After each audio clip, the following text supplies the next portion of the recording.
Madam ನನ್ನ ಹೆಸರು ಲಕ್ಷ್ಮಿ ಅಂತ. ಓಕೆ, ಎಲ್ಲಿಂದ ಕರೆ ಮಾಡ್ತಾ ಇದ್ದೀರಾ?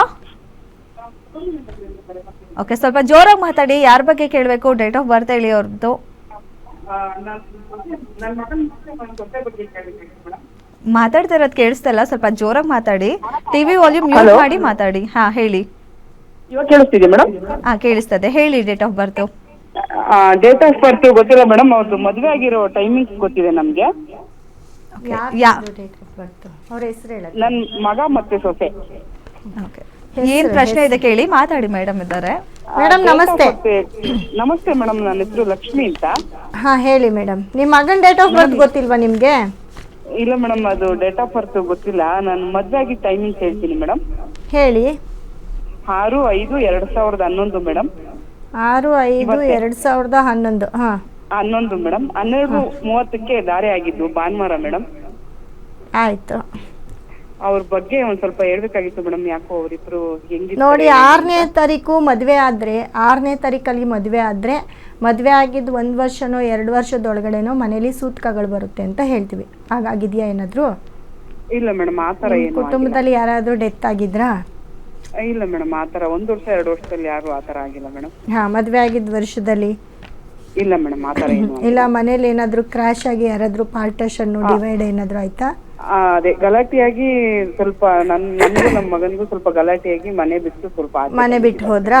ಈ ಥರದ್ದೆಲ್ಲ ನಡೆಯುತ್ತೆ. ಯಾಕಂದರೆ 6ನೇ ತಾರೀಕು ಪಾಸಿಟಿವ್ ಇರುತ್ತೆ, ಆದರೆ ಅದನ್ನು ಕೆಲವೊಂದು ಕಡೆ ಬಳಸೋದಿಲ್ಲ. ಹಾಗಾಗಿ 6ನೇ ತಾರೀಕು ಮದುವೆ ಮುಹೂರ್ತಕ್ಕೆ ನಾವು ಕೊಡೋದಿಲ್ಲ. ಹಾಗಾಗಿ ಅದು ಕೂಡ ಒಂದು ರಾಂಗ್ ಡೇಟ್ ಅಂತ ಹೇಳುತ್ತೆ. ನಿಮ್ಮ ಮಗನ ಹೆಸರೇನು?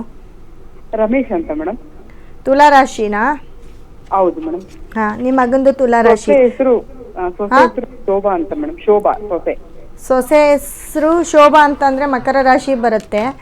ಸೊ ಅವರಿಬ್ಬರಿಗೂ ನೋಡಿ, ಇವಾಗ ತುಲಾ ರಾಶಿಗೆ ಟೈಮ್ ಕೆಟ್ಟಿದೆ ಅಂತ ಬಹಳಷ್ಟು ಬಾರಿ ಹೇಳ್ತಾ ಬಂದಿದ್ದೀನಿ. ತುಲಾ ರಾಶಿಗೆ ಟೈಮ್ ಕೆಟ್ಟಿದೆ, ಹಾಗಾಗಿ ನೀವು ಇದಕ್ಕೆ ಪರಿಹಾರ ಮಾಡ್ಕೊಳ್ಬೇಕು. ಅವರಿಬ್ಬರದು ಕೇಳೋದಕ್ಕಿಂತ ನೀವು ಅವರಿಬ್ಬರದು ಡೇಟ್ ಆಫ್ ಬರ್ತ್, ಯಾಕಂದರೆ ನೀವು ತಾಯಿ ಆಗಿದ್ದೀರಾ, ಡೇಟ್ ಆಫ್ ಬರ್ತ್ ಕೊಟ್ಟು ಕೇಳಿದ್ರೆ ಇನ್ನೂ ಚೆನ್ನಾಗಿರುತ್ತೆ.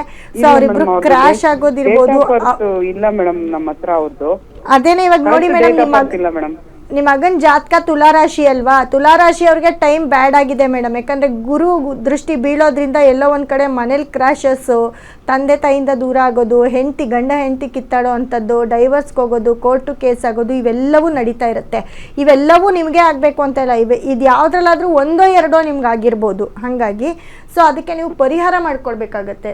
ಸುಮ್ಮನೆ ಜಾತಕ ಕೇಳೋದಲ್ಲ, ಅದಕ್ಕೆ ಪರಿಹಾರ ಮಾಡ್ಕೊಳ್ಬೇಕಾಗತ್ತೆ. ಅದಕ್ಕೆ ಸಂಬಂಧಪಟ್ಟಂಥ ಸ್ಟೋನು ಬ್ರೇಸ್ಲೆಟನ್ನು ಕೊಡ್ತೀನಿ. ನಿಮ್ಮ ಈ ಪರ್ಸ್ನಲ್ ಪ್ರಾಬ್ಲಮ್ನ ನಮ್ಮ ಒಂದು ನಂಬರ್ಗೆ ಕರೆ ಮಾಡಿ, ನಮ್ಮ ಆಫೀಸ್ಗೆ ಕರೆ ಮಾಡಿ. ಖಂಡಿತವಾಗ್ಲೂ ಆನ್ಲೈನಲ್ಲಿ ಸಿಗ್ತೀನಿ. ನಿಮ್ಮ ಮಕ್ಕಳು ಜಾತಕ ಪ್ರೆಡಿಕ್ಷನ್ ತೊಗೊಂಡು ಅವ್ರಿಗೆ ಏನು ಬೇಕು ಅನ್ನೋದನ್ನು ಕರೆಕ್ಟಾಗಿ ಹೇಳ್ತೀವಿ, ಅದನ್ನು ಯೂಸ್ ಮಾಡಿ ಮೇಡಮ್. ಓಕೆ, ಧನ್ಯವಾದ ಮೇಡಮ್ ಕರೆ ಮಾಡಿದ್ದಕ್ಕೆ. ಎಸ್ ಮೇಡಮ್, ನೀವು ಹಿಂದೆ ಕೂಡ ಹೇಳಿದ್ರಿ 2-6 ಕಾಂಬಿನೇಷನ್ ತುಂಬ ಲಕ್ ತಂದು ಕೊಡುತ್ತೆ ಅಂತ. ಕೋಇನ್ಸಿಡೆಂಟ್ ಆಗಿ ಜಯ್ ಅವ್ರದ್ದು ಒಂದು ಮೂವಿಯಲ್ಲಿ ಕಾರ್ ನಂಬರ್ ಕೂಡ CM 2026 ಅಂತ ಇದೆ. ಆ್ಯಂಡ್ ಜೊತೆಗೆ ಯೆಲ್ಲೋ ಆ್ಯಂಡ್ ರೆಡ್ ಕಾಂಬಿನೇಷನ್ ತುಂಬ ಪಾಸಿಟಿವ್ ಅಂದಿದ್ರಿ. ಅದರಿಂದ ಏನೇ ಲೋಗೋ ಕ್ರಿಯೇಟ್ ಮಾಡಿದ್ರು ತುಂಬ ಸಕ್ಸಸ್ ಆಗುತ್ತೆ. ಆ್ಯಂಡ್ ಲೈಕ್ ಇವ್ರದ್ದು ಪಾರ್ಟಿದು ಸಿಂಬಲ್ ಕೂಡ ರೆಡ್ ಆ್ಯಂಡ್ ಯೆಲ್ಲೋ ಕಾಂಬಿನೇಷನ್ ಯಾವ ರೇಂಜಿಗೆ ಸಕ್ಸಸ್ ಇದೆ.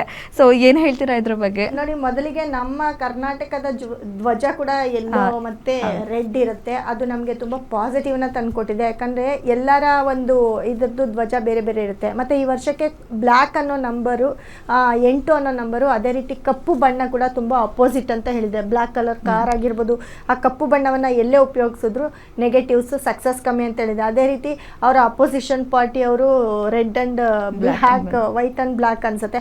ಸೊ ಆ ಬ್ಲ್ಯಾಕ್, ಕಪ್ಪು ಅನ್ನೋ ಬಣ್ಣ ಅವ್ರಿಗೆ ನೆಗೆಟಿವ್ನ ತಂದುಕೊಡ್ತು. ಅದೇ ರೀತಿ ನೋಡಿ, ಯೆಲ್ಲೋ ಕಲರ್ ಅಂತ ಬಂದಾಗ ಯೆಲ್ಲೋ ರೆಡ್ಡು, ಇವಾಗ ಮ್ಯಾಗಿ ಕೇಳಿರ್ತೀರ ನೀವು. ಮ್ಯಾಗಿ ಅಲ್ಲಿ ಐ ಎಂಡ್ ಆಗಿದೆ. ಮ್ಯಾಗಿ ಅಂತಂದರೆ ಎಂಥ ಪುಟ್ಟ ಮಕ್ಕಳು, ಮಾತು ಬರದೇ ಇರೋ ಮಕ್ಕಳು ಕೂಡ ಮ್ಯಾಗಿ ಬೇಕು ಅಂತ ಕೇಳ್ತಾರೆ ಈಗ.